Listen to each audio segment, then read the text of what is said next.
Hello and welcome to IoT Small Talks, coming to you from Tele2 IoT. IoT Small Talks is a series of webinars where we take a closer look at specific areas of IoT with internal and external experts, and where we invite you, the audience, to ask questions and offer observations. In fact, if you have any questions right away, you can pop them in the chat and we'll get to all of your questions at the end of this webinar. Great to see so many of you here, of course. We know LTE-M is a very hot topic right now in the IoT world, and we want to talk about what it is and what it can do for you and your IoT solution.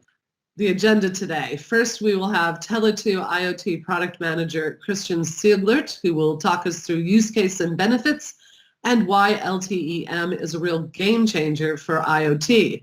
And Tele2 IoT Solution Consultant Arjen Zijlstra will walk us through a live demo and give us a lot more insight. So welcome everyone, and let's start with you. Christian, how are you doing today?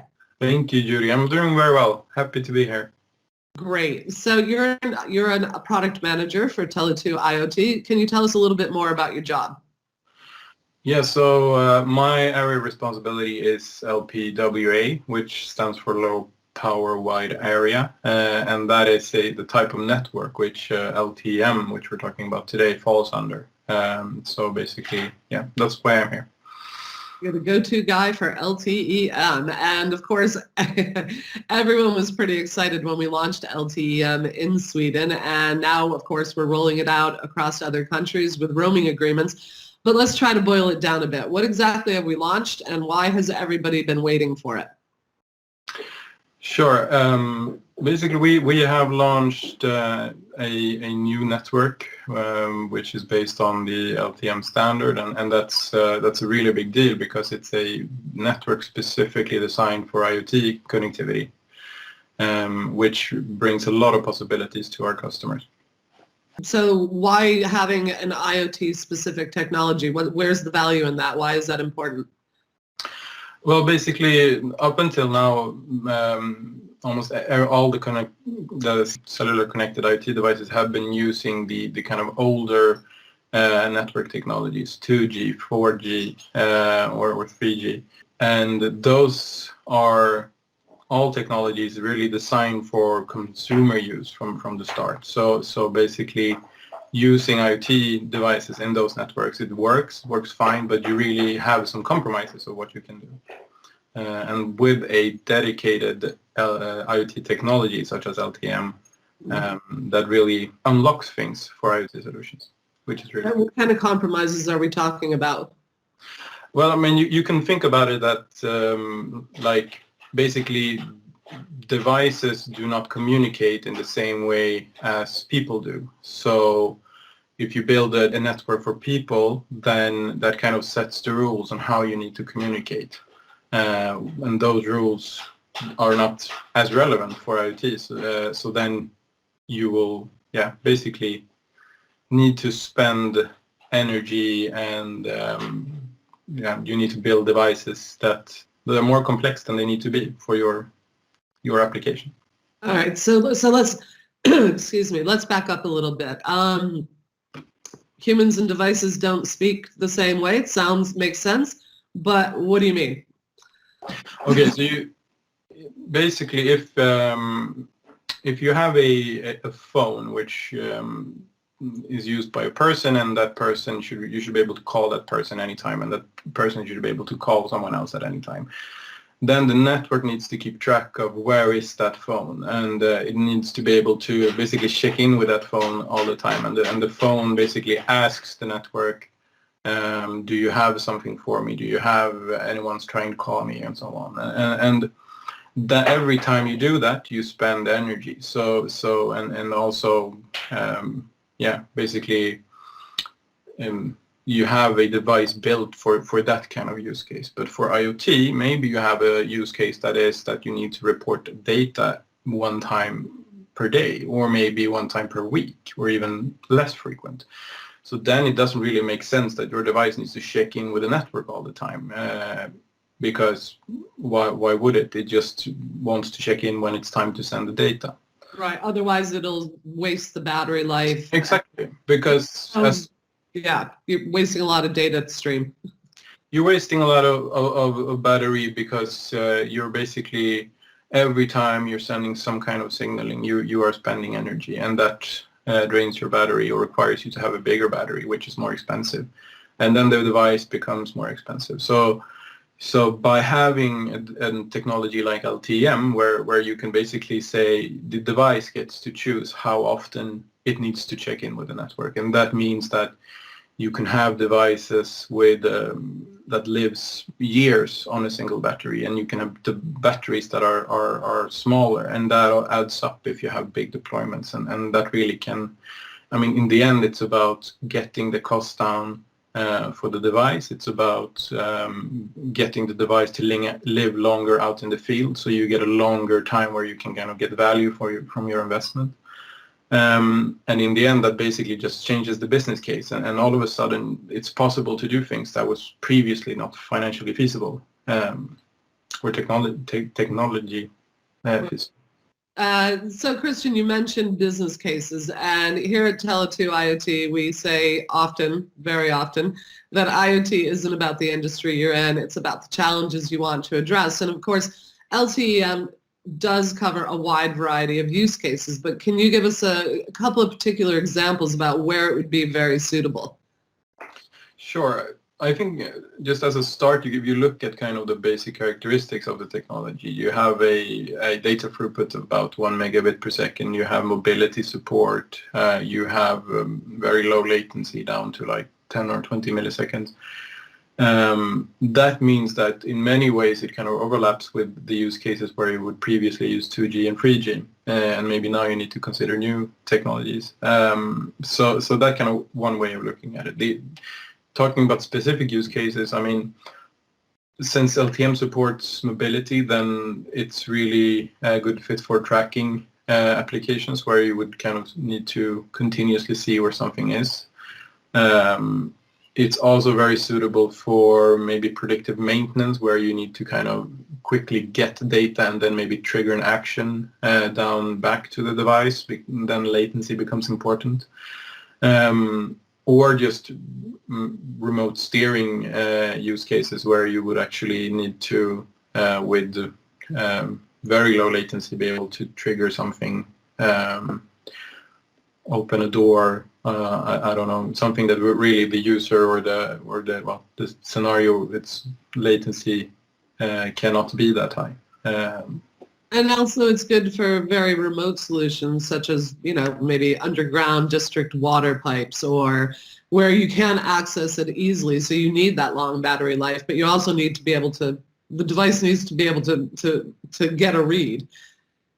Yeah, exactly. And I mean, in all of these scenarios, regardless of the use case, I think the ability to really build a solution that uses these power-saving features that are supported in the network, that ability kind of, you can extrapolate the business case, so to say, for regardless of use case, because you can have something that lives for so much longer. If you're tracking a container, if you are, as you say, monitoring something remotely where maybe fixed power is not an alternative, now you can do that on battery power, and that really changes the game. So you mentioned 2G and 3G.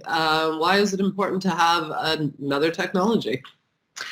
Well, because looking at what's happening in networks around the world right now is that both of those networks are being shut down. Some operators have already started to sunset, or as we call it, shutting down 2G and the 3G network, and many have plans on when they should do it. So, I mean, if you're today looking at to invest in an IoT solution, you're kind of designing that, you need to think about probably, I mean, you want it to live a couple of years, and maybe even up to, because I mean 10 years could theoretically be a possibility with this technologies, and then you need to have a technology that will be around, basically, and LTE-M is that technology.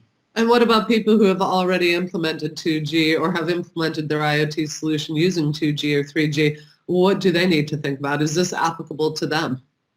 Yeah, I mean that's the good thing then, because it shares some of the characteristics. So if you kind of have the same use case and you just basically want to roll out new devices that is going to kind of have the same patterns of communication, if I say that way, then it is a very good fit, because it's yeah. And everybody's going to have to start thinking about it, because 2G and 3G are not going to be around forever. So it's time to, No, and I mean, what we see is also that as a lot of the 5G networks comes online, then operators need to kind of look at the older technologies and see, should we use these frequencies for 5G instead? And then that kind of pushes that in front. All right. So LTE-M, of course, it's not the only LPWA technology we're talking about. We're hearing about other technologies, particularly NB-IoT. Can you tell us a bit about them and how they stack up against one another? Sure. So NB-IoT and LTE-M are both kind of they are I would say, as they're both new technologies. They are both being deployed around the world, but they cater to, they overlap in some parts, but in other parts they are quite different, and they then cater to different use cases. So NB-IoT has a lot lower data throughput. It's about a couple of tens of kilobits per second rather than a megabit. The latency is also a lot longer. It's talking about maybe 10 seconds or more rather than milliseconds. But also then the advantages about NB-IoT is that you could go with even less complex devices. You could have then an even cheaper solution potentially. LTE-M, on the other hand, it kind of shares a lot of the same power saving features. So you could kind of, I mean, battery life for both technologies are quite the same, I would say. There's some benefits for NB-IoT there, but the real, I would say, NB-IoT, if you have a very simple use case in maybe just communicating data a couple of times a week, then that could be a good fit. But when you start to kind of, if you want to use your device out in the field for more things, maybe you have an asset in the field that you want to kind of develop, and you want to push a firmware upgrade to add more functionality to it, then that can be kind of tricky if you have gone with NB-IoT, because of the very low data speed. It just practically is very hard to kind of upgrade something. So you can think about it that kind of LTE-M gives you a larger suit to grow in. Yeah. And of course, with IoT, what you do today is the beginning, and generally your solution is going to expand. So you talked about NB-IoT and LTE-M, but then there's other technologies out there. There's Sigfox, etc. Can you tell us a little bit about them and how they fit into the picture? Sure. I think there's of course different way of looking at this, and one way we like to describe it is this, where you kind of look at the different technologies from different perspectives. You have the quality, you have kind of how hard is it to get going, is it plug and play, or does it require more of the user, what kind of use cases does it cover, and so on. And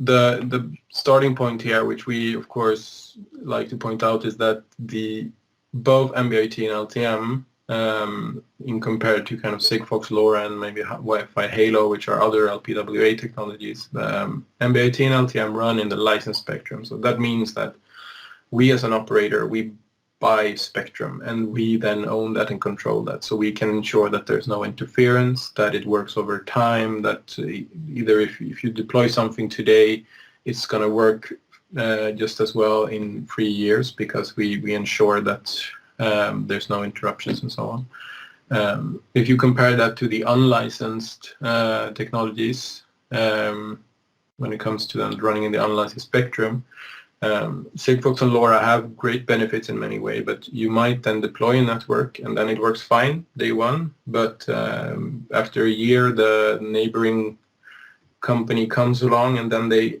deploy their network in the same spectrum, and all of a sudden the quality of the connectivity really goes down because you can't control the airwaves. So that's a really big deal. And also when it comes to the next part here, plug and play, these are both technologies where we manage the network end to end. So you as a customer would not, of course, you don't need to think about that. You don't need to have an organization that runs a network or you don't need to pay anyone else to do it. We run the network and make sure it operates. So basically, when you get your device and it turns on, it connects to the network, and that's it. And that goes back to the basic thing about IoT is it's not just thinking about today, it's thinking about tomorrow. You need to make sure that your solution is future-proof so that you don't have massive challenges down the road. Yeah, okay. All right. So sorry, go ahead. No, and I think we touched upon the use cases as well, but the looking at LTE-M here, as we said, it kind of covers the old existing 2G, 3G use cases, and that you could say maybe for Wi-Fi Halo as well, because it kind of supports higher speeds. But when it comes to Sigfox and LoRa, they are really, really low bandwidth. They are quite limited in the flexibility of what you can do. So we kind of categorize them as these very long battery life, low device cost, extended coverage use cases, which might be good for your application, but again, then you don't have that flexibility that maybe LTE-M brings. All right, and can you explain just a little bit about the licensed and unlicensed spectrum? Yeah, so the licensed spectrum, basically, as it works in around the world, is that you pay as an operator to use a specific part of the airwaves, so to say. So you know that there's no one else there deploying a network. You know that everything that's happening in that part of the spectrum, the radio spectrum, you know of, and there's no interference. And then for unlicensed spectrum, that is basically part of the radio frequencies where anyone could deploy anything, and that it makes it really hard to control what's happening and ensure the quality of the connection. So it's the difference between an elegant dinner party and a street party when you're in college. Exactly. I mean, that's one way of seeing it. We can host an elegant dinner party where we control the attendance, and then we can control that everyone hears what they say when they talk. Everybody's going to come crashing in. So we've launched in Sweden, of course, but what's the status for the rest of the world? We've talked about it a little bit, but what's happening with the rollout for the rest of the world? Because I know for a lot of customers, it's really important that they have more than just, they need multi-regional coverage. Sure. I mean, we launched in Sweden, as you said, this fall, and shortly after that, we started rolling out our roaming coverage with the US and then Switzerland, and just recently we added the Netherlands to that. And we have quite a high ambition of covering the available LTE-M networks in Europe during this year. And of course that's important because a lot of our customers have very kind of multinational solutions that you need to be able to use the same technologies regardless of what country you are in. So I mean, I would say obviously roaming is a very important factor when choosing LTE-M and a connectivity provider. But what other factors should people or should customers think about when choosing their connectivity provider in regards to LTE-M? I mean, I would say in general, when you're looking for IoT connectivity, what we like to stress is that you go with an operator which really lives and breathes IoT, which is built to work with IoT specifically. I mean, some operators do IoT as kind of a thing on the side, and they have they have their existing organization, which is really built for maybe the consumer or the B2B traditional connectivity market. But I mean, for Tele2, we really push that we have an organization where we are experts on IoT, and we really understand our customers, their solutions and their needs, and we understand. We can help them optimize, we can help them design, we can help them make sure that their business critical connectivity is really upheld, and that the quality is what they really need to run their business. Okay, so, we've been saying LTE-M is a really hot topic, but 5G is also a really hot topic in the IoT world. So how does LTE-M fit into the 5G puzzle? Yeah, I mean, for sure, 5G is kind of what you hear a lot about, and what many people, what might be unknown for some people is that, first of all, 5G means three different things. One is the kind of enhanced mobile broadband where you have very high data speeds. Another part is the ultra low latency part where you can do really real-time things and then get really fast feedback from something that's out in the field. And then the third thing is massive machine type communication, where you basically have a very high density of devices. We talk about like 1 million devices in a square kilometer. So that part, both of these technologies that we have mentioned today, NB-IoT and LTE-M, they are planned to become the standards that becomes the MMTC, the massive machine type communication part of 5G. So all of these technologies are deployed in a certain release, and then they evolve with new releases. And these two technologies will evolve to become then part of 5G. Why is standardization important? I mean, because basically, in the end, you as a customer, you know that you have a device that works in all the networks around the world, because if they are built upon these standards. Thank you, Christian, so much for your valuable insight. It's been actually super interesting, and we see a few questions in the chat already. If you have any questions, please feel free to drop them in there, and we'll be answering them at the end of this webinar on LTE-M. So now on to our Tele2 IoT solution consultant, Arjan Zelstra. Arjan, welcome, and thank you for joining us. How are you doing today? Thanks, Judy, for having me. I'm perfectly. It's always good to hear. Now, you're a solution consultant for Tele2 IoT. Can you tell me a bit about your role?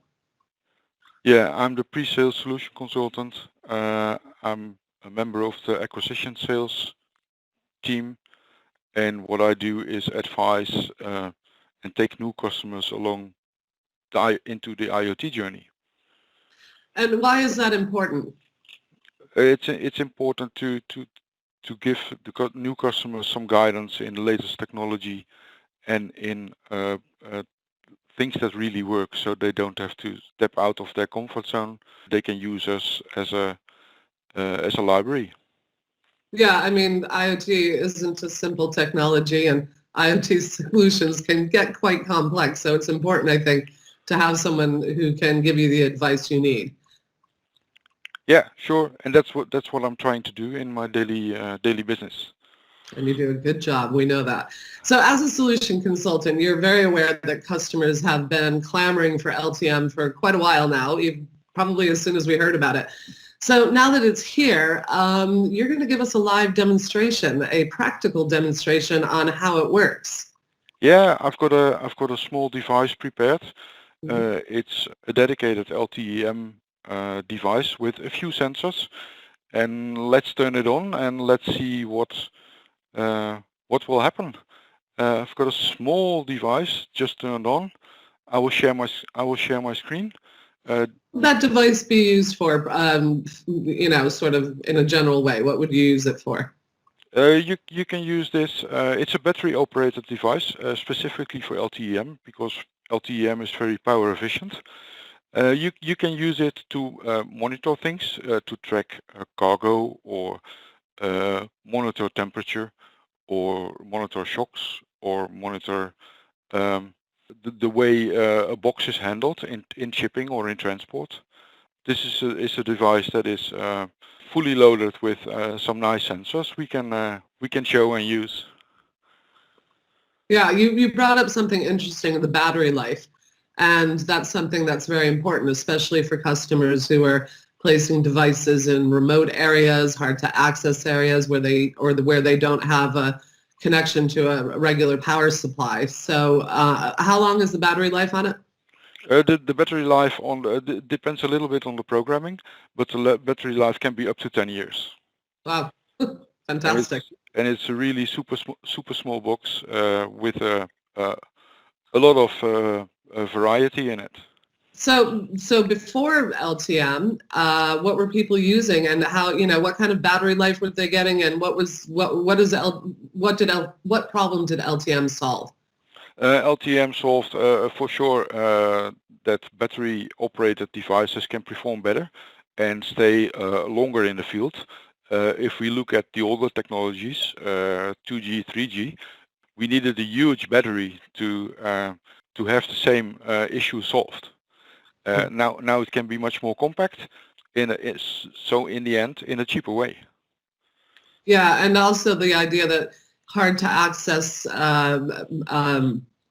devices, such as like maybe in underground district water pipes or something, you don't want to have to keep going in there and fixing the battery and taking care of things, I suppose. Yeah, and that's where LTE-M is really capable because it can penetrate into the soil or into large building structures in a very good way due to the technology we are using. Great. Well, let's see how it works.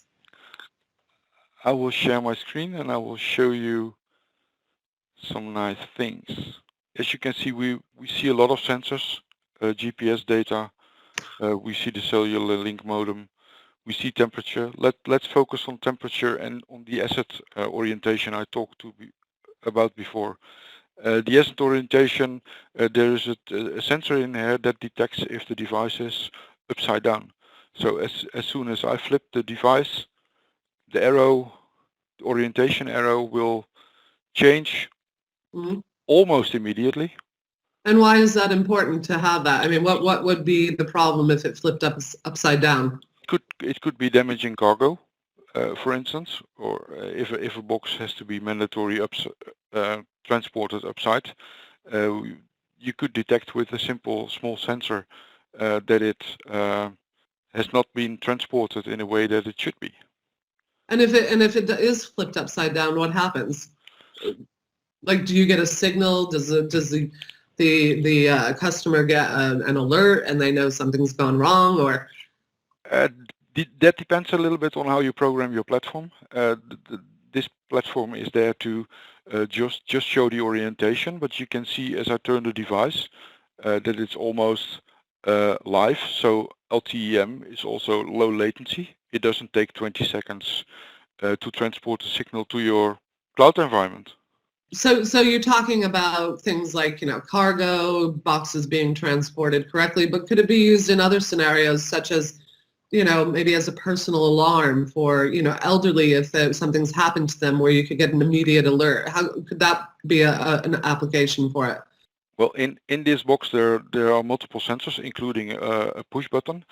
So yeah, you could custom build your own device based on this technology, where you create it and have it as a personal alarm. So it has a lot of applications and can be used in a variety of ways. Yeah, the use cases are very wide for a lot of industries and a lot of industrial verticals. All right, so if we look at what you're doing here, we have temperature, asset orientation, humidity. Can we see some of that working in action a little bit? Yeah, the asset orientation, you can see I'm flipping the box upside down and the arrow almost immediately changes to the position I'm holding the device. Okay. We can see the temperature, of course. This a preset interval where we record the temperature. So it's done every minute. we can see the complete history. We can also look back into a bigger time frame, what's happened. As the same for the humidity, it's also recorded in a nice interval. So it could also be very applicable for environmental cases. Yeah, it leads me to the question of what would all this data do? I mean, if you're shipping boxes and they get jumbled about, then you know that at time X, person B made a mistake, so you can pinpoint where the problem is. But things like temperature and humidity, why would that be important? And what environment why would that data be important both in real time and for a historical perspective? It could be interesting to track temperature, especially in a battery operated device. You hang it somewhere outside, and you can, if you use multiple sensors, you can see temperature and register temperature changes in certain areas. And so, I suppose, like you said, an environmental situation, maybe in agriculture where you want a lot of small and long life batteries in your fields and you can understand what's happening perhaps. But also I would think maybe in a city, it could be important to understand if there's a fast temperature drop or air pressure drop or something, it could alert authorities to perhaps an impending storm or something.